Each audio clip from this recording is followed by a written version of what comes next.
If women want to better understand experiences and lives of men, what are some things they should know? Out of all my friendships, I knit it at every conversation. When I go through a tough time, I often end up forgetting to take initiative with my friends, and so I'm alone for months. I feel that even when you initiate, it feels like you're often not a high enough priority to get a response. Worst part is when you want to talk to someone, but the only conversation you end up having is hi, how are you? Hello, I'm fine, how are you? I'm fine also, how are you? That's why whenever anyone asks how are you, I tell them the truth. I'm having a rest day, hoping it gets better though. The isolation is real. You can go a long time, days, weeks, months, years, without any compliments, affection, hugs, or any recognition that you're a human being at all. I see a lot of posts about complimenting men because we never get any, and I think that's nice. I don't remember the last compliment I got that wasn't from my brother. I remembered that my friend across the states told me I was funny a couple weeks ago. False alarm. My apologies. Last genuine compliment I got from someone, not family/GF, was 2008, if I remember correctly. Fuck, dude. Why you gotta remind me that that's when someone told me that green was my color, and I clung to that shiz for a decade and a half. That pretty much the only time a man is gifted flowers is at their funeral. My girlfriend randomly sent me flowers one day because I was feeling down about something. I was so thrown off I didn't know whether to cry or not. It didn't even register to me that men should be gifted flowers too until she sent me some. Yay, one of my exes got me flowers about a year and a half ago, and I honestly had never gotten flowers. I was so excited I told everybody close to me about them. Her friends kinda judged me for how excited I was about them, but I didn't care. I was happy. You will only receive a handful of genuine compliments in your life, outside of your family. Ultimately, no one has your back most of the time. On occasion, a person will step up, but that is rare. Make a dating profile and pretend to be an average looking man. Eye opener. I recall an experiment from Alexander Grace on YouTube. He put his female friend to make a Tinder account using his pictures and waited to see the results. It's hilarious. Look it up. At one point, the friend wasn't getting matches and she's like, maybe if I'm more selective, I will get more machismo mayo. Here's the video for anyone interested. https://youtube.b/stbhisi doing the Lord's work. My friend. Thank you. Lot of us are in pain, but you have no idea about it. I can look and speak like the most cheerful and happy dude, but I'm dead on the inside. I don't want people to know how my life actually is. The fact that it has even become an automatic reaction for me is frightening. I was diagnosed with a cancer 2 months ago. Got already operated. Prognostics are not great. Not terrible. When people ask me if I'm okay, even people that I could talk to like my mom or brother, I say I am. The scarier truth is that I literally feel nothing. I don't know how I should react, and so instead of leaving a silence, my brain just switches into Safa mode and says that everything is under control. I think a lot of men are like this. We just don't know what we should actually feel. Edit. Thanks for your message, guys. Really appreciate it. It's really hard not letting feelings of inadequacy get to us. We are expected to shrug that S off and shrug off every rejection we get, lest society get the impression we are weak or insecure, because that just perpetuates the negative feedback cycle. But a lot of us end up bottling that S up till we put a gun in our mouth.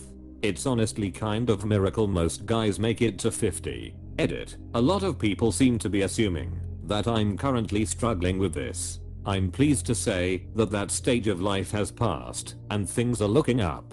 But for a lot of guys, this is not the case. Though even if we have escaped the suicidal phase, we still feel a lot of these feelings, just to a lesser extent. Time heals all wounds. Solid. Those misdirection hints are crap. Be direct. The trash should be taken out. I fully agree with you. My wife is still learning to ask for stuff directly, but she's getting there. Hear people say men can have insecurities, but then ghost you when you have them. She asks you to be more open with her, but loses all interest in you when you do, or uses it against when they're in argument. Imagine having problems, but there are only 1 to 3 people who are willing to listen and help you with them. Of the 3, you can expect at least one to always give you tough love. Who this is changes each time. If you share those problems with anyone else, they make fun of you, gossip about you, and refuse to help. People who don't know you will generally view your presence as a threat, unless you're in a position of servitude. Then you can be associated with incompetence, guilty until proven innocent. 1-3 people who are willing to listen and help. That's really lucky guy. I couldn't possibly imagine having such a rich emotional support system. I don't even have one. 3 people isn't even fathomable. We are not that hard to please. We are attracted to a higher percentage of body shapes than you think. Also, the simple things are what we appreciate the most. You ever just get that small feeling of happiness seeing or getting something trivial, like seeing a duck or a cat when walking out? Virtually every man is putting up a front and likes to pretend that he's stronger than he actually is, by all understandings of the word. Physically, emotionally, mentally, spiritually, financially, and sexually. The most unrealistic thing a woman can ever do is make the men in her life feel like they can be open about their vulnerabilities with her. Conversely, one of the worst things a woman can do is pretend to make a man feel like they can be vulnerable, and then use that against them later. This happened to me, and now my wife thinks I'm weak. I learned my lesson and no longer vent about my issues to her. Unfortunately, my mom is dead and my father and I were never close. I just write about my issues and be on Reddit about my issues. That's awful. I'm sorry your partner is not in your corner. How much pressure men face when trying to form relationships. Doing the groundwork of pursuing, asking, planning a date, carrying the conversation, then having to pay at the end of it. Escalating things, reading your signs etc. is exhausting. When a guy asks you out, he has probably had to ask others many times before he gets a yes. It can be painful, discouraging, and hard on your self-esteem.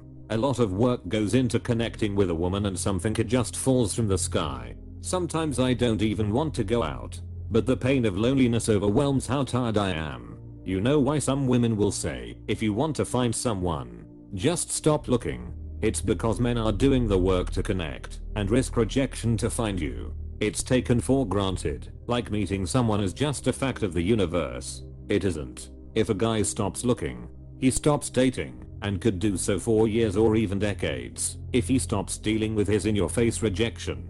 Wanna know the reason why some guys think cashiers or store staff are showing them interest? It's because any sense of a woman being slightly nice to them for no reason, or noticing beyond just existing, stands out so much it feels like the person is being affectionate towards them. Whenever a woman approaches me on the street, it's because she wants money for some cause. I'm usually right.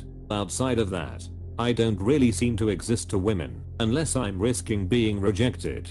Dating can be really tough on a guy. Let me set the stage for you. You have had rapidly declining mental health for years. You know you need help, but you don't know how to get it. You start making jokes with friends that are really cries for help. They are ignored. Try telling your own mother about your issues. She is supportive as a mother, but really can't do a ref thing, and just winds up being part of the problem. I are scared to tell people you have a therapist. BC, you don't want to look weak. If I ever fall, if I ever hit rock bottom, nobody will be there to pick me up. Nobody will encourage me to keep going. My parents will call me a disappointment. My friends will abandon me, and I will be alone. Tell me, do you understand why my mental health is rapidly declining? No one is there to really help you. You are on your own. If you ever let your emotions out and talk about your struggles, or if you cry, people will never look at you the same again. Men's value is only really based on their capacity to provide for others. My ex called it the patriarchy tax. She was an outspoken feminist, but let me pay for all sorts of stuff. I knew it made her happy, but looking back, I realized it was like a drug. Our relationship wouldn't be any weaker or stronger the next day, but my bank account would be lower. On a trip to her parents, her car needed new tires, and she was so upset that I went half on the cost, even though I was pandemic unemployed, and she was making north of $100K. Next trip, we were cooking dinner together, and I cracked her parents' glass stove top. It cost me $700. Never even occurred to her to pitch in. Hell, she was the one who was pissed at me, not her parents. I wish I could say that was just her, but honestly, in my mid-30s, I'm starting to feel like this is just the male experience. Your brothers always have your back, but there's only so much you can ask them for. Your woman always has your back until you F up. We can go for months not talking about serious stuff, and more than that to talk to a woman. Years, decades. We are expected to be 180 grit sandpaper, but society tells us we shouldn't be anything heavier than 1000 grit. This is extremely well put, in an analogy that works surprisingly well. Nicely done. Good sir. Men rarely receive compliments or praise. Tell them you appreciate them, particularly the acts they carry out for you. A girl told me I have nice eyes 7 years ago. I'm still riding that high. A male interviewer said, I need to stop you for a second, bud. And please don't see this as inappropriate, but your eyes are really popping on this Zoom. Wish I had eyes like that. 5 minutes into a Zoom interview 3 months ago. Felt great. Was a real confidence boost, and I instantly upped my game from totally F up the interview to mildly F it up. Every man is an island, but we didn't choose to be. Society does that for us. Go make a life for yourself, son. Good luck. Oh, and if you fail, nobody will care or help. Good luck. You are generally invisible to most people, and you are loved for what you are to someone, not who you are. Men can be treated like status objects, but that's only if you have worked really hard at becoming. If you ever want to not feel invisible, just walk near a playground. You'll go from invisible to hated in no time. There was one time that really sticks out in my mind. I took my son to the playground, just him and me, because at the time his mom was the breadwinner and he hadn't started school yet. I have asthma, so I was letting him run around on the playground equipment while I caught my breath. I look around and see no less than 3 women giving me a death glare and noticeably keeping their kids away from where I was until my son runs up and drags me off to something else on the playground. One of these women then had the audacity to walk up to me and compliment me for giving mom a break and taking the kid to the park. Another shitty one was when we took our son to these children's advocates because we suspected he had been sexually assaulted at school, despite the both of us telling them immediately what we suspected happened. Why? And coming in with his care coordinator, who is a mandatory reporter, they took everyone but me aside to make sure they were absolutely certain I didn't do it. My wife was pissed. We literally told them that he went to school one morning and everything was fine, and he comes home in different clothes, not remembering having had to change and being more skittish than usual about his partial incontinence. But their immediate thought wasn't something happened at school or anything like that. It was, are you sure stepfather isn't a predator? Ever hear the song Mr. Cellophane from Chicago? It's like that. The constant feel of, does anybody realize I'm here or care? Except hold that feeling for the entirety of your life. You'll wonder why nobody is talking to you, seems to care about your life updates, doesn't say nice things about anything you're doing, or even look at you. I've been at parties where I straight up felt like I was a ghost. Don't get me started on when you see the attention you want going to other people. Then you have the fun game of trying to figure out why people seem to like them more than you, and what you can do to try and get some of that for yourself. Lots of sleepless nights. Read Self-Made Man by Nora Vincent. It goes into the struggles of social dynamics of being a man from the viewpoint of a woman. It's a decent read. That and Stiffed by Susan Faludi is a good book too. Talks about the connection between men being employed and the breakdown of relationships when they are not. We cannot read minds.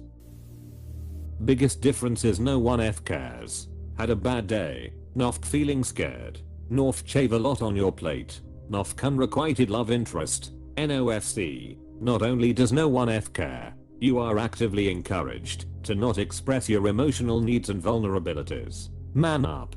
And when you do it's a fragile male ego. F-mods. I'm a male nurse who is actually really good at placing Foley catheters in women.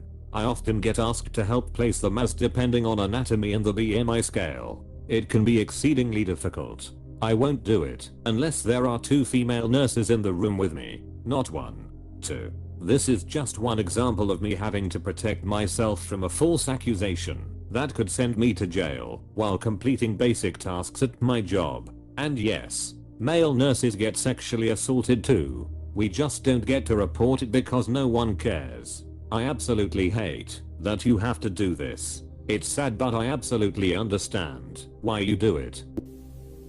Men tend to get the extreme ends of results in life. Most of the CEOs and most of the homeless/suicides. The live fast and die young approach coincides perfectly with the men aren't allowed to have feelings and open up issue.